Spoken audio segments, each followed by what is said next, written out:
Hello, everybody. Welcome to this month's For the World episode. I'm Tiggy Vallon. This is our series on sustainability in motorsport. We are so honored to have Julia Palle, Vice President of Sustainability for Formula E, here with us today. Julia has an incredible background in sustainability. She's been with Formula E since its founding for over a decade. And for our listeners who are newer to Formula E, it is the first all-electric motorsport series, and the season already kicked off last month in Mexico City. So we're excited to kind of talk about that and everything Formula E. But Julia, you were also at COP28 prior to that, a whole host of other things. You are very, very busy. So thank you for being here with us. And I'm thrilled to dive into it all. Welcome. Thank you so much. Thanks for having me, first of all. So let's start with a super quick Formula E kind of 101 high level for our listeners that are newer to the series. Anything you want to kind of say from your perspective would be great. Well, obviously, Formula E for, let's say the beginners is, the latest edition of the World Championship Racing Series. It's a championship that is all electric racing in the heart of cities. So that's really something that is very exciting because you get to see the background of some of the biggest cities in the world. And it's the fastest growing motorsport in the planet because of the ingredients. It's sustainability and unpredictable racing that come together and appeal to a very, younger and different audience to motorsport. Definitely. I think that's beautifully said. And congrats already on the growth this year. I was seeing, I think the first race was already over 50% growth from last year. So that's amazing. Let's start with your backstory. So what brought you first to sustainability and then to motorsport? Well, I come from a region in France, as you can hear my French accent, where sustainability was very much part of my life. It's a protected natural reserve. So I've been growing with those values of sustainability. And then I decided to study sustainability, which was very important to me. And I think that this is what makes the difference. Ultimately, when you want to become a professional, you need to be qualified. And so, that's how throughout my career, I've been navigating with sustainability at the heart of everything that I was doing, but from a business environment, because my point has always been to bring sustainability as something that would bring more value and support businesses in being themselves more sustainable in their practices. Yeah, that's amazing. And so what then led you to motorsport through that love of sustainability? Because I think some people don't always make the connection between sports in general, but especially motorsport and the sustainability world and kind of how those two can play together. So if you think about motorsport 15 years ago, that was probably the most unexpected place to work from a sustainability point of view. And that was what of interest to me. It was the challenge and the opportunity. The challenge because motorsport traditionally is a very, CO2 intense type of environment, but also the opportunity to actually reduce the CO2 emissions, just starting from the environmental point of view, then we can add the social layers and so on.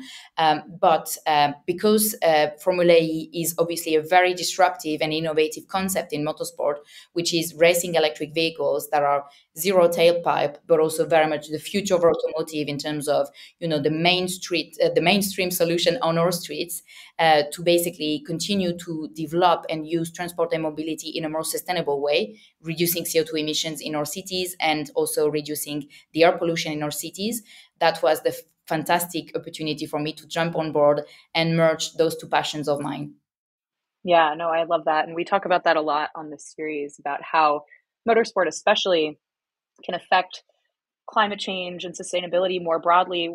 And I think a lot of people have a narrow view of just thinking about the cars and the emissions of the cars. But when you think about the logistics, when you think about the travel, when you think about the even sustainable fuels or sustainable aviation fuels, there are so many other things that sports and motorsport can kind of trickle out and impact.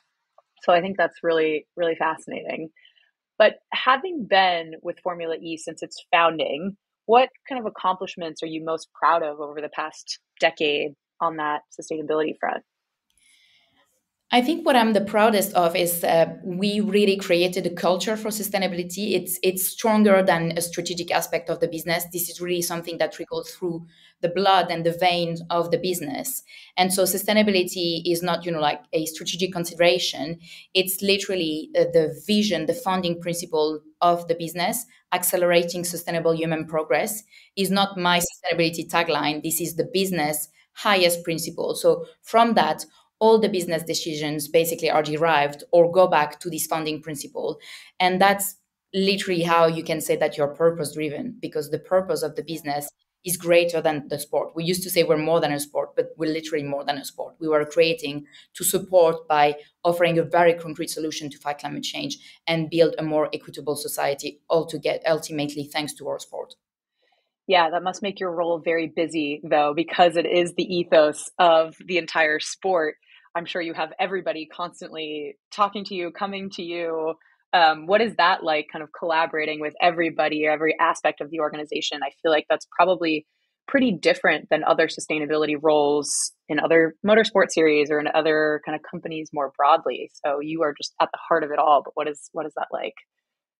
Well, the privilege that we have in sustainability at Formula E is that we truly embedded at every step of the way of the business, whether it's Mm, the strategic decision making. I report directly to the CEO of Formula E, which is by the book the way it should be when it comes to yeah. sustainability. In practice, not often the case, unfortunately.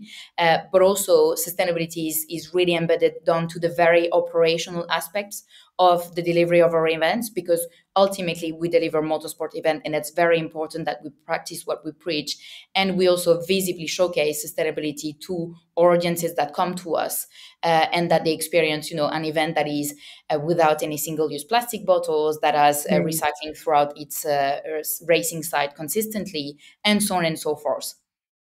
Yeah, no, that makes a lot of sense. And so building a series from the ground, what has been particularly challenging about that? I mean, I guess in general, but also from a sustainability perspective, I'm sure it's not been a smooth ride the entire way.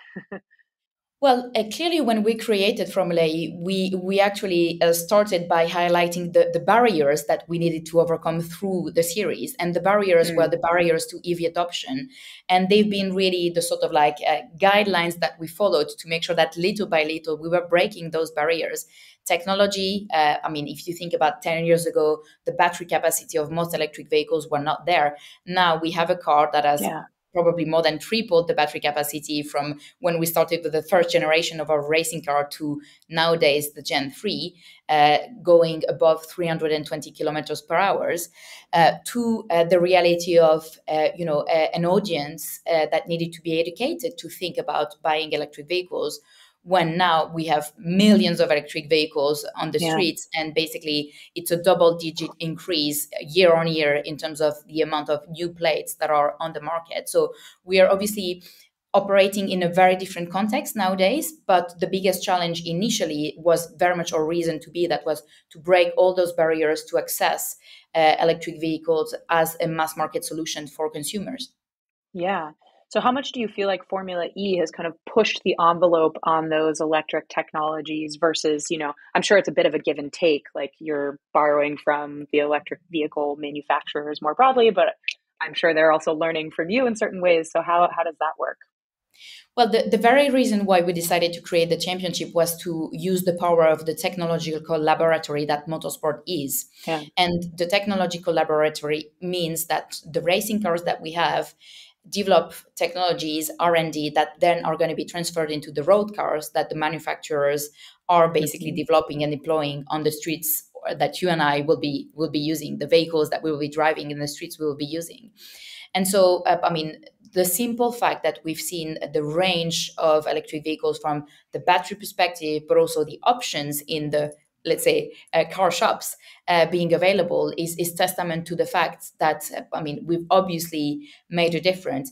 And if you think about the lineup of car manufacturers that we've had or we have currently in the championship, which is the biggest ever in an FIA Yeah. sanctioned championship, is absolutely amazing. Just a few names: Porsche, Jaguar, Nissan, Stellantis Group. We're talking about like the biggest name of Yeah. the entire automotive industry that are with us because they want to develop and learn the technology, but also because they want to showcase that to their consumers that they are committed and fighting literally to develop the best vehicles that they can.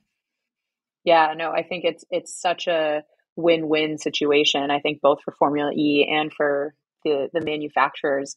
What Formula E technologies do you feel like or think will have the biggest impact on the broader automotive industry going forward? You mentioned range, but other types of things. Well, so I think we've actually probably beaten this barrier around the battery and the range. I think range anxiety is probably a problem from the past. There's still a bit of education, and that's why it's very important that the media is actually talking about it, because I believe there's still some education that needs to be made to consumers on the fact that, the range of electric vehicles is now really like as good as any kind of other vehicles, which was a worry from the past. Nowadays, the real topic that we're focusing on is about the infrastructure, because it's true that Mm, still in the perception of consumers and drivers of electric vehicles, they are worried about not having enough EV chargers, or having hmm. EV chargers that are going to take a lot of time to recharge their cars. Say you want to go on holidays, you have to drive 800 kilometers, and they don't want to be stuck at the station for a couple of hours while the battery is recharging.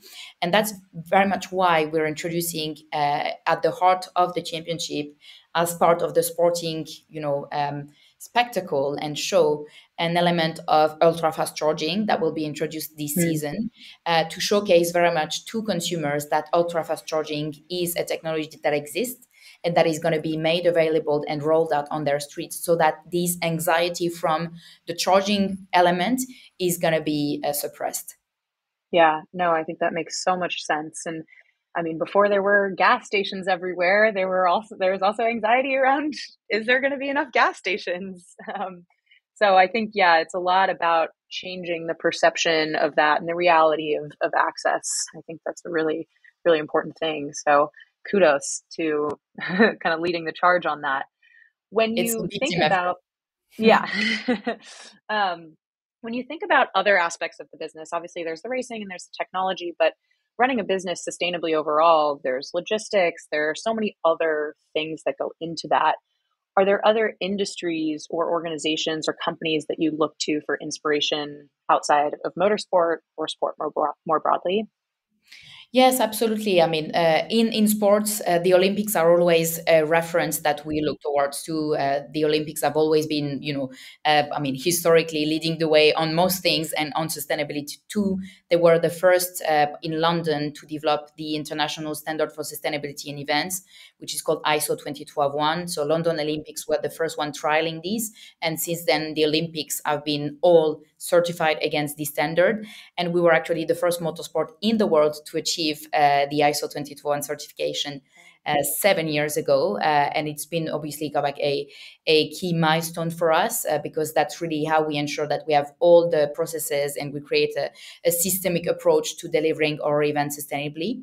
Um, and I think that's testament to also the reality of acknowledging that yes, it's not about the car. It's actually very little about the car in terms of the environmental impact. The car is less than Yeah. 1% of the carbon footprint of the championship. The big bulk is the freight and the logistics, as you rightly pointed out.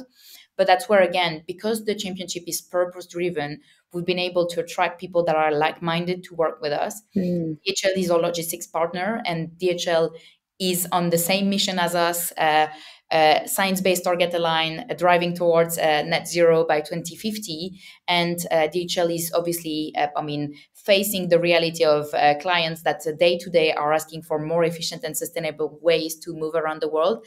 And they are basically using us in a very nice way, but as guinea pigs, to test those new and innovative solutions at the scale of the championship, which for DHL is, I would say, moderate. For us, it's the world. And that's the fantastic opportunity to try all new things together, and then basically, bring that to the next level and replicate and scale.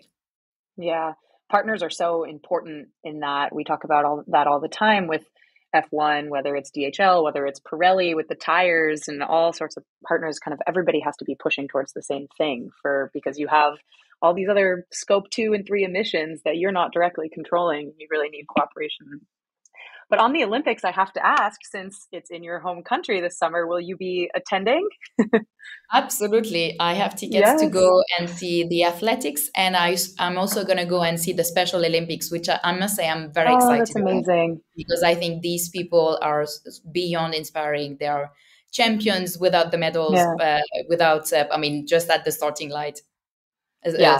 I'm Starting, That's really amazing. I'm also going to the Olympics. My family used to live in Paris, so I'm very excited to go.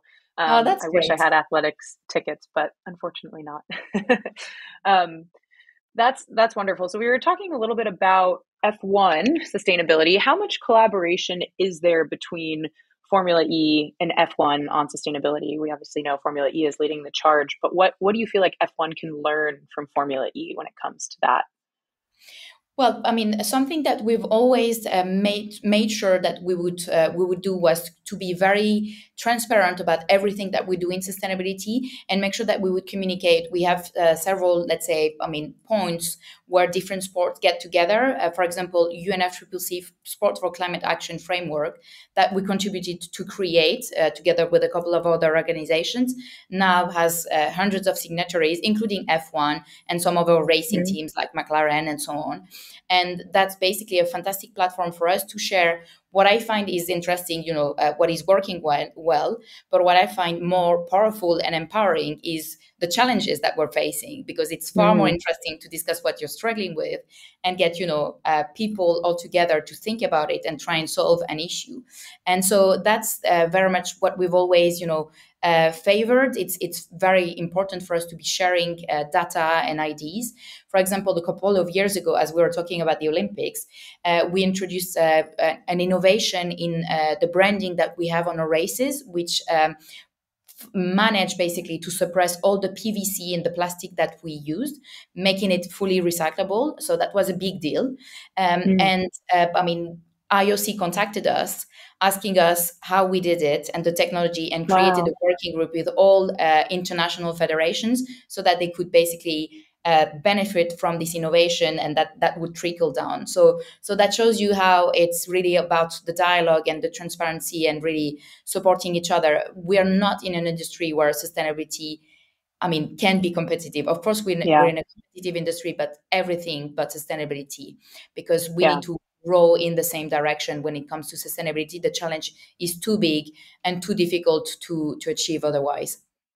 Yeah, I could not agree more. And Formula One has a long way to go, but I'm optimistic that their goals that they're setting out, and with a little help from collaboration, working groups with Formula E and other experts, they'll hopefully start to get there. We But all so hope for speaking, that. yeah, speaking again about Formula E and the growth this season, kind of what are your goals for the year, whether it's sustainability focused or more broadly? Yeah, so I mean, very simply, the top three things this season that we're looking at are one, I mean, really continually decreasing our CO2 emissions sorry, with our science-based targets. So in a sense, by 2030, we need to have decreased our global CO2 emissions for the championship by 45%, taking the baseline of 2019, which was basically the year just before COVID, so that it's equal levels and comparable. That's number one. Number two is really about the social impact and the positive impact that we create in our local communities or through the targeted groups that we have. I'm sure we will come back to Girls on Track, but obviously female empowerment Hmm. is a very, very important topic to us. So impacting more and more people as we race, and, like we are this traveling circus around the world. This traveling circus needs to leave a long lasting impact behind itself. And then another exciting project, we're working towards B Corp certification, which is Great. something new. We are of a sort of successful track record of multiple certification, because it aligns with our ethos of being innovative and always at the forefront, not for the ego, but to showcase that it's actually possible, that if we do it, then the rest of the industry can embrace it. And that's basically the new thing that we have on the pipeline. Yeah, no, all three sound super exciting. And I love that you mentioned the kind of women and girls on track angle as well, because I think that's something a lot of people forget about when in the sustainability conversation. When you think about the Sustainable Development Goals, the SDGs, like they comprise climate sustainability related things, but they also comprise diversity, inclusion, more kind of Absolutely. human rights type things. So I'm glad that you're thinking of those two things kind of hand in hand. Where do you see Formula E heading? Like, what's your kind of dream or growth trajectory over the next 5 to 10 years, especially as we get more and more towards electric in the automotive industry more broadly? Well, we clearly, and I'm saying we because at Formula E, it's very clear for all of us. Yeah. Formula E has the potential to become the most popular sport, if not motorsport, if not sport on the planet, and we are working towards that goal to make it really. What we know it is, but basically spreading out the message to the rest of the world. Yeah. Well, I love that goal, and you're well on your way. So I think Yes, thank you. the tailwinds of the broader automotive industry and the trends are in your direction. So that's exciting. And we mentioned we were chatting before we hit record here that you were at COP28. Would love to hear your experience there and what you took away from that event. For people who are unaware listening, COP28 is the yearly sustainability summit, I guess, hosted by the UN, where people from business, government, all sorts of industries come together to talk about climate goals and regulations. So I'd love to hear your experience from that. Yeah, well, I mean, it was a very interesting presence that we had at COP. First of all, because we've been really pushing the sports industry to be more vocal over the last couple of COP editions.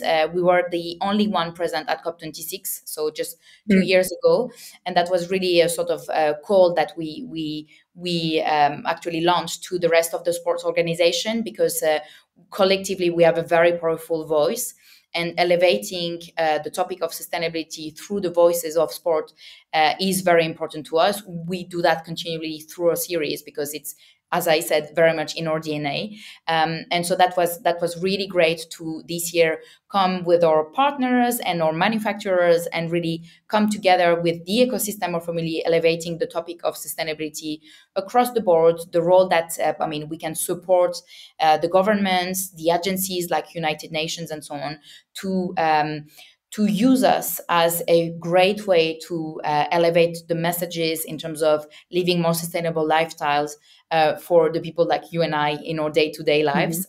That's been really something that has been the common thread in all the COP involvements that we had. This year, particularly, what I found interesting, and I will go straight into some of the controversial topics around Yes. around the president that was obviously also leading a very important conglomerate around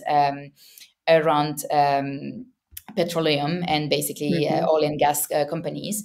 And so my takeaway and the positioning of Formula E in general is that it's actually very important to have everyone around the table when you're facing such a big challenge as climate change.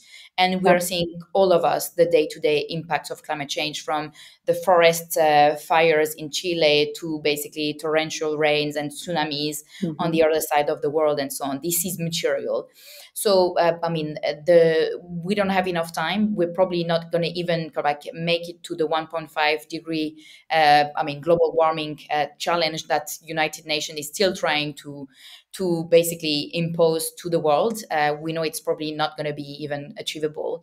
So the reality is that we need really everyone around the table. And it's very important to have actually those that are very much part of the problem, because they have also the opportunity to become part of the solution. Also because these companies have access to resources that most of the companies don't. And so if they decide suddenly to be part of the solution, they can invest in innovations that will bring more efficiencies and more sustainable solutions. So that was one of the key things that were my takeaways. The second thing is it was also very clear for the first time that COP and United Nations, with the rest of the negotiation countries and delegates, clearly highlighted that fossil fuel is something detrimental for our future in terms of the environmental impact and also the social impact that then it creates in terms of air pollution and so on and so forth. And these are the two things to me that made this COP28 quite special. Yeah. No, I think that's very well said. And it is controversial. I work at a think tank here in New York, and we had the head of COP come and speak. And there was a lot of that debate of, maybe a little bit hypocritical, but I completely agree. You need everybody at the table to solve these problems that are so big and require everybody kind of collaborating. So I'm glad to hear that was a positive takeaway from the event. So just a couple things to wrap up. We always close with advice for aspiring women in motorsport. You have paved an amazing path. You've been in motorsport for over a decade, helped found Formula E. So tell us any kind of advice you have for women who are either thinking about joining motorsport as an employee or even just as a fan, kind of what your thoughts would be there. Well, the advice I would always give is follow your dreams, but also give yourself, the way to fulfill your ambitions. So, work hard, study, make sure that you connect, network, be open-minded, and, put yourself out there. So follow your dreams, because there's no dream that is too big for you. That's for sure. But it's not going to happen by chance. So you need to provoke your chance. Yeah, I love that. The harder you work, the luckier you get. Exactly. So just to close, the last thing, we love to do a little bit of rapid fire, nothing too hard. But first up, your favorite race on the Formula E calendar, if you had to choose one. I know I'm sure it's hard to choose, but it's actually quite clear. Mexico City. It's my favorite one by far for the energy and the atmosphere, the culture of Mexican. Yeah. I'm dying to go to that one next year. We've been to the Formula One Mexico City Grand Prix, which is just incredible, but I'm dying to go to the Formula E Mexico race. Favorite sport, if you have one outside of motorsport? Hiking. Going back again to my roots, I love hiking. I love being in nature. That's how I recharge my batteries, and I find it absolutely wholesome and beautiful. That's amazing. So what region in France, and where did you hike growing up? So I've been growing up in the center of France, in a region that is called Auvergne, and that's basically a place where you have old volcanoes, so you can hike up and down the volcanoes. Also good for trail running for those who like it. That sounds amazing. I'll add that to the list. Yes. And I guess on a related note, so either from France or from where you live now, do you have a favorite hometown recommendation, whether it's a hike, a restaurant, museum, can be anything? Yeah, well, so I think we're going to follow on the hiking topic, because it's really a must do in my region in France. You must go up the Puy de Dôme, which is the highest extinguished volcano in the region, where you have basically a 360 view, endless basically horizon view on the region, and it's absolutely stunning. At every season of the year, you can see the different colors of nature and so on. It's really beautiful. Oh, that's amazing. Well, I'll definitely have to add that to the bucket list. Julia, thank you so much. This has been a wonderful conversation. I learned so much, and I know our listeners will too. So thank you so much for joining us. Thank you so much.